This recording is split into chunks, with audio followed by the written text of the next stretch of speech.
தீர்த்துக்கிட்டு ஓடிடுவா. ஏட்டி நெட்டகுமாரி, நான் ஒண்ணுமே இன்னைக்கு குழம்பு வைக்கலட்டி. இன்னைக்கு நாங்க கடையில ஆர்டர் பண்ணி சாப்பிட போறோம். அப்படியாக்கா, அதான் உங்ககிட்ட கேட்கலான்னு வந்தேன். சரிக்கா, அப்போ நான் போயிட்டு வரேன். ஏன் இருந்து கொஞ்ச நேரம் பேசிட்டு போனா என்ன? இல்லைக்கா, நிறைய வேலை கிடக்கு வீட்டில், என் புருஷன் திட்டுவாரு, நான் போகிறேன். சரி போயிட்டு வாமா. என்னாச்சு? குழம்பு வாங்க போன என் பொண்டாட்டியை காணுமே. எங்கேயாவது நல்ல குழம்பு வாங்கிட்டு வராளா? இவ்வளோ நல்லா வைக்க மாட்டா, நல்ல குழம்பும் வாங்கிட்டு வர மாட்டா. எல்லாம் நம்ம தலையெழுத்து. நேரம் ஆகுதே. ஏங்க ஏங்க, எந்திரிச்சு ஆபீஸ்க்கு போலையாங்க? ஆபீஸ்க்கு எப்படி போக முடியும் நெட்டகுமாரி? நீ குழம்பு வாங்க போனியே, வாங்கிட்டு வந்தியா? ஏங்க, குருமாக்கா நல்ல குழம்பு வைப்பாவோ, ஏதாவது குருமா கிருமா வச்சிருப்பாங்களான்னு சொல்லி பார்க்க போனேங்க.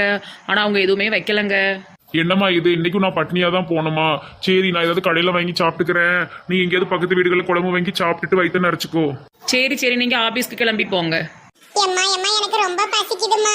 பாப்பா, அம்மாவுக்கு இன்னைக்கு யாருமே குழம்பு கொடுக்கலம்மா. அம்மா என்ன செய்யன்னு தெரியாம